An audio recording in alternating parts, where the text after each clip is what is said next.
retaliate against the attack on the diplomatic mission of Iran in Damascus on April 1st, but not to the extent that it would give Israel the ability to create kind of a reason for war and pull the U.S. into it.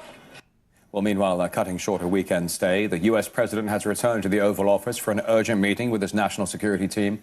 Several days ago, the U.S. reportedly sent reinforcements to the region amid fears of an Iranian attack.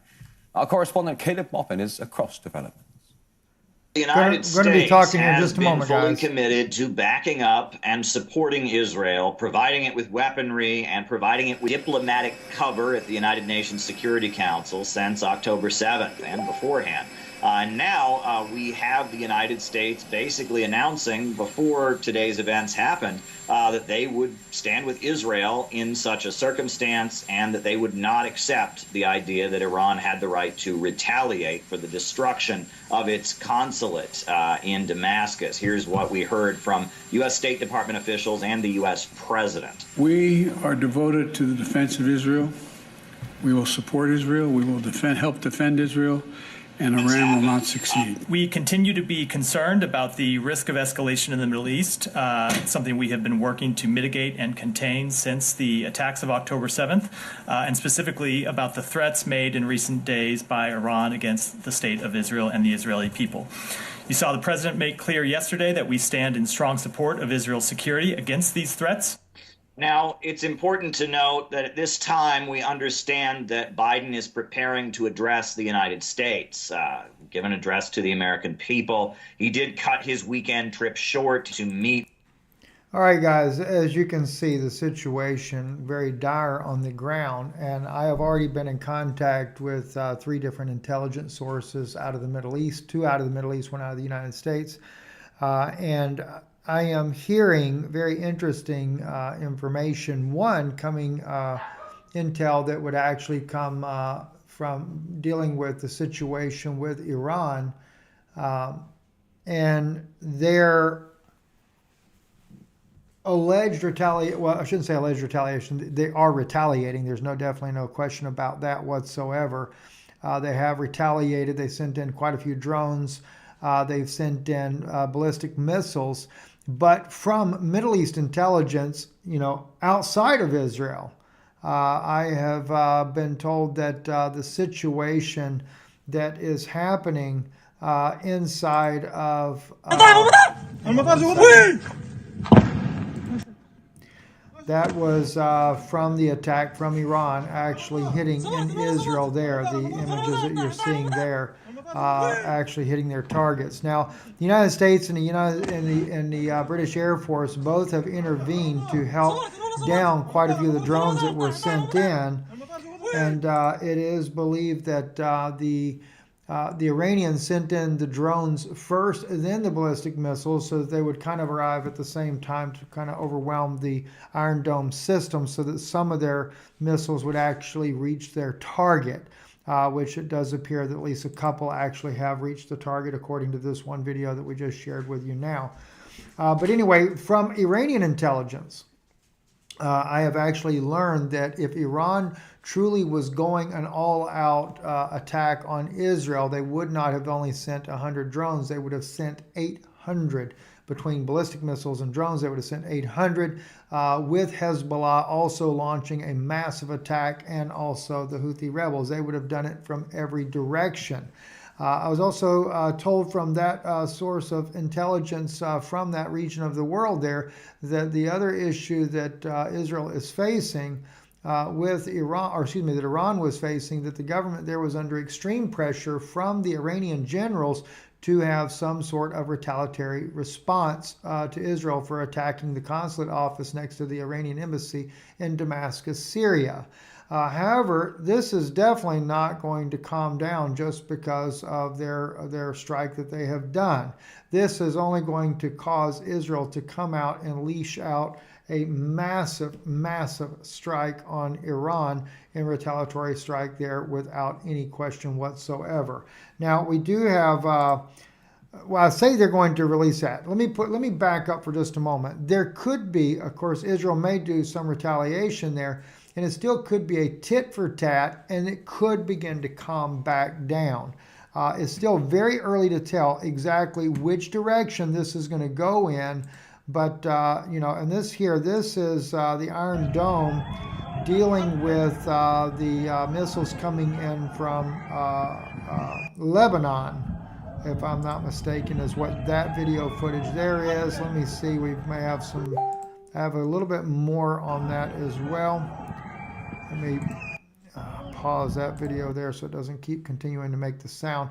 I apologize, I'm sure we may be lagging a little bit on the internet here, mainly because we are live and my location here in Florida does not have the best internet available.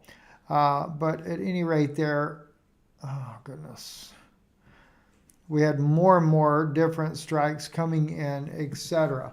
Now, I'd also got a message from Israeli intelligence just the night before Iran did this strike here on Israel, and that was that Israel was prepared to do a strike on Iran, and Israel was planning a massive attack using not only space weapons, but also earthquake weapons, etc. That Israel does have that technology. I think I've shared that with you before. I am still very concerned, though, that this could continue to spread throughout the Middle East here. And the reason being is because one of the things that was said to me back in 2022 is that 2024 we would go into a global war. The war between Russia and Ukraine would spread outside of its borders. Poland would get involved. Belarus would be involved. Germany could be involved as far as being hit by Russian missiles. I was told that, that these would be the things that we would see escalate in 2024. Once that happens, I was told also that China then would take on Taiwan, possibly even further going into the Philippines as well, taking on that part of challenging U.S. hegemony over the Southeast Pacific. And that there would definitely become a U.S., Israel, Iran front war as well. And it could possibly, I was told in 2023, it could be that Israel would start up before the situation would kick off with China and Taiwan. So basically the whole thing was to get the U.S. bogged down into a conflict to where we are too thin, too spread out, to where dealing with China and Taiwan would become virtually impossible for us to do. So with that being said, like I said, Yahoo News here reporting the Royal Air Force and U.S. jets rallied to Israel's defense. And of course, 100 drones is not hard for them to take out. It still is enough. I think Iran wanted to be able to send a message that they have the ability to strike. I've gotten reports that even Jordan has been hit by a missile that could have been something that fell short. Jordanian King Abdullah actually did take a no-fly zone for his country so that Israel could use their airspace to launch attacks against Iran. And I'm still waiting to get the reports about strikes inside of Iran. I have not got that as of yet. We also have here, this was from a Russian news source, BFM.ru. Iranian drones are flying towards Israel at an ultra-low altitudes to avoid detection. According to the Telegraph, right, citing the footage from social networks, the publication states that the drones were launched 1,000 kilometers from the target, as if Iran was specifically avoiding surprise. However, it is not yet clear whether further launches of cruise and ballistic missiles will follow the salvos of drones. Now, that being stated, that's very interesting too in my perspective on this. Iran needed to save face, but at the same time, Iran also wants Israel to be able to take out as many of their drones and things as they possibly can so that it does not escalate into a broader regional war. Because they could have launched drones from Syria. They could have launched drones from Lebanon. They could have launched them from the Houthi rebels, even, for that matter. In fact, the Houthi rebels did launch several drones themselves as well. We're getting reports on that. And let's see here. I'd like to real quick, let's see if we've got any footage on Iran where Israel has struck Iran. that would be of an interest as well. So let me jump back over here to, okay.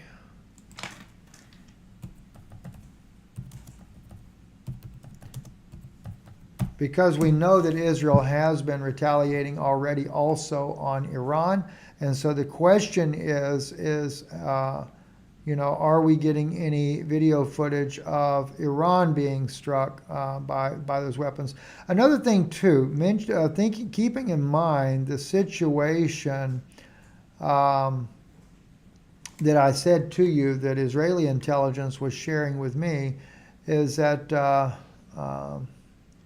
these are strikes on Israel from Iran, according to these footages here. Don't know if that's still unconfirmed. I'll kind of share that a little bit.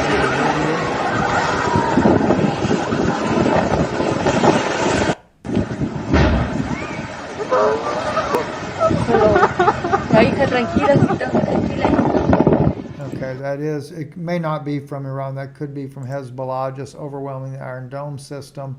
And I'll tell you something. I'm not happy to see Israel struck. I'm not happy to see Iran struck. I'm not happy to see Gaza struck.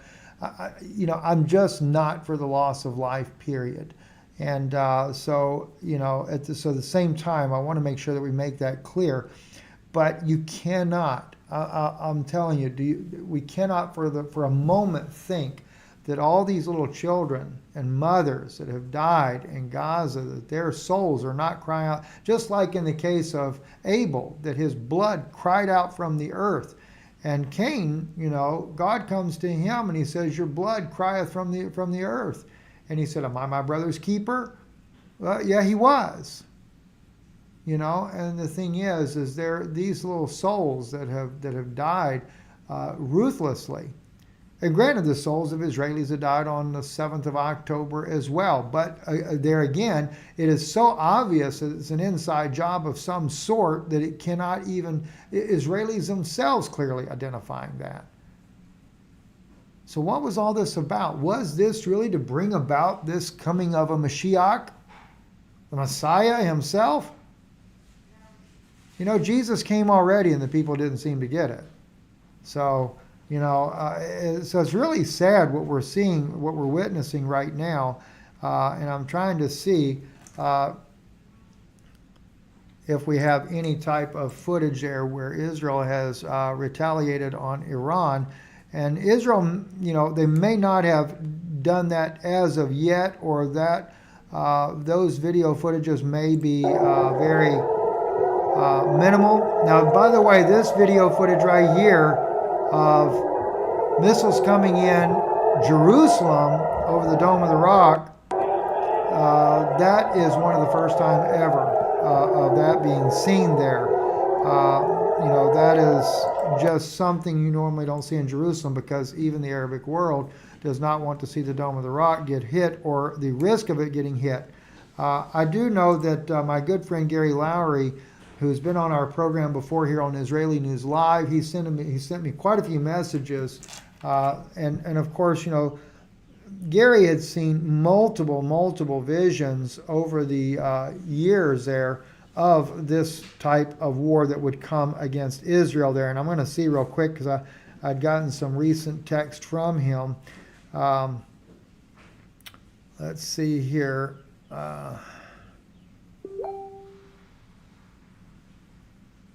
Oh goodness, I don't think I'll be able to find it as of right now.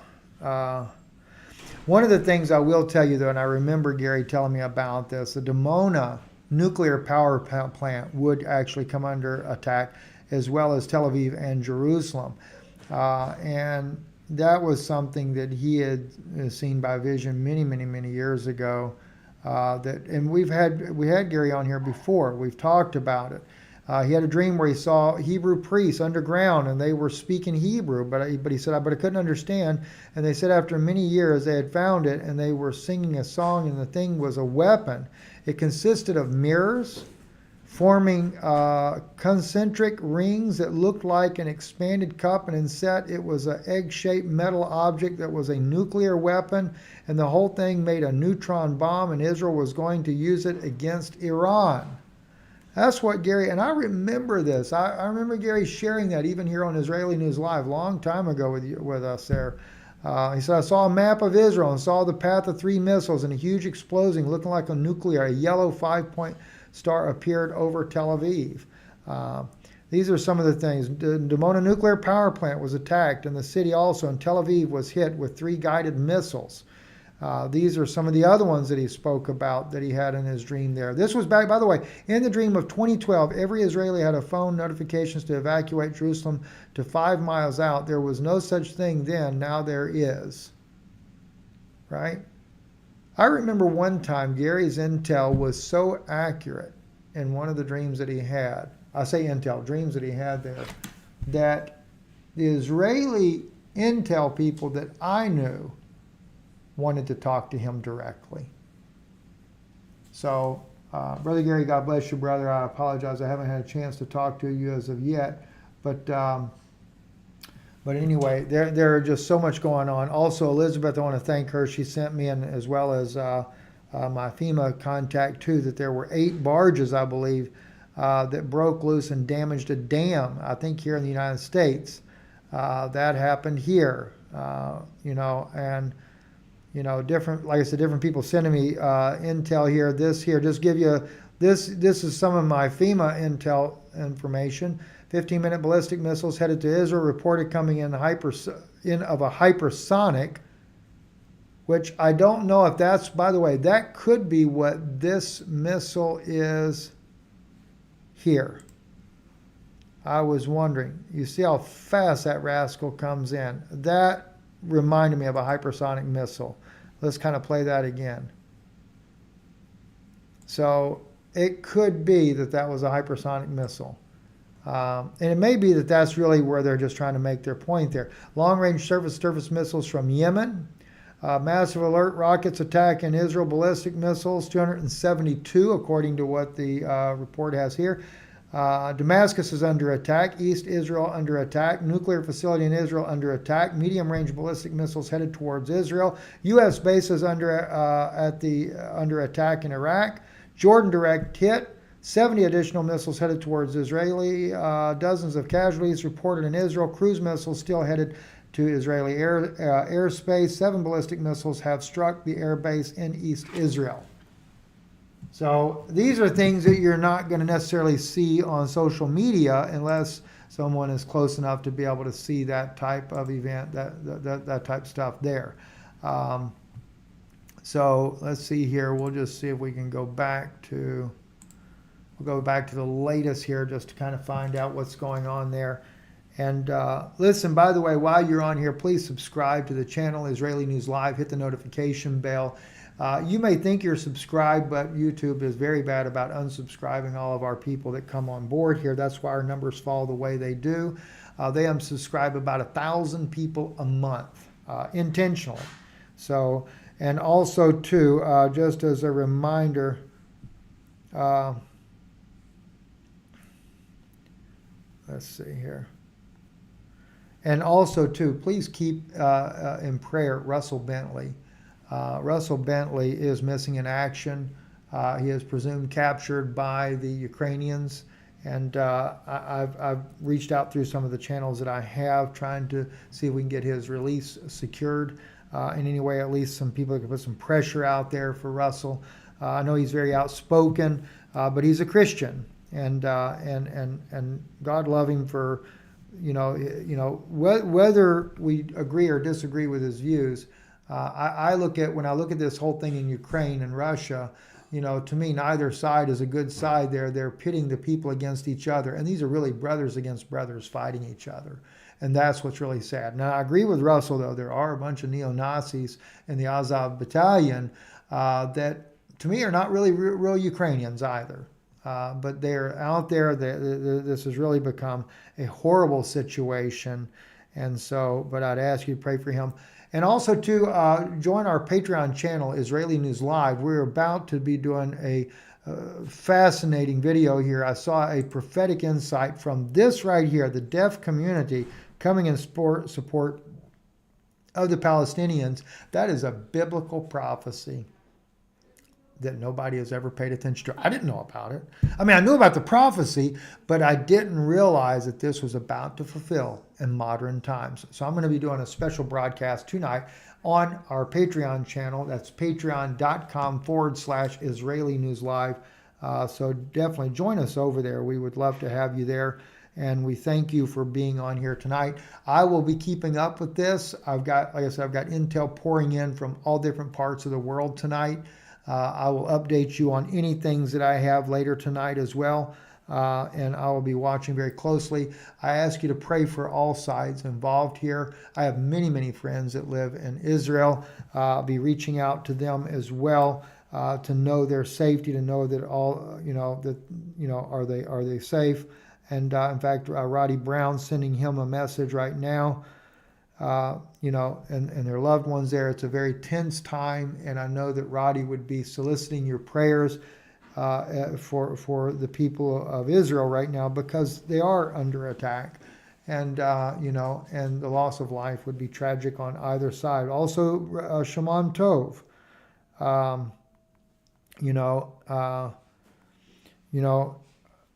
making sure that they're okay as well. In fact, Roddy just messaged me back. So I will see here what he has to say. He's playing the sirens happening right now. We got a lot of rockets and a lot of lights, real rockets. This is not like Hezbollah. I don't know if y'all can see that in the sky or not. We're getting hit pretty heavy in Jerusalem. I had no idea they could do this. Thank you, Brother Roddy. I think it's on YouTube. So Sheila and I, we'll head to Christ Church later on. They're hitting us heavy. Unbelievable. All right there. So I just want to make sure there on the video there's nothing that would be exposing my brother there. Let me share this with you guys so that you can see this for yourself. Roddy, I thank you, brother, for sharing this with us there. You can hear the audio, but I want you to be able to see the video footage itself. Let me see if we can turn it sideways. Yeah, we can. Let's see. We got a lot of rockets and a lot of lights, real rockets. This is not like Hezbollah. I don't know if y'all can see that in the sky or not. We're getting hit pretty heavy in Jerusalem. I had no idea they could do this. I think it's on YouTube. So Sheila and I, we'll head to Christ Church later on. They're hitting us heavy. Unbelievable. So anyway, like I said, please keep our friends there and that they would stand and your prayers. I think it's on YouTube. So Sheila and I, we'll head to Christ Church later on. They're hitting us heavy. Okay. Unbelievable. So, all right, guys, listen, like I said, pray for everybody involved there. There will be innocent people, no doubt, that will be killed this evening, in both sides of this conflict there. And it's disturbing, to say the least there. The thing is what we need is truly for these things to come to an end. I'm Stephen Ben-Nun. You're watching Israeli News Live. I'll come back on with you a little bit later. God bless you. Thank you for listening. And again, don't forget to subscribe to the channel. This is one time where maybe you guys can get on there while YouTube's not paying as much attention what's going on. Thank you and God bless.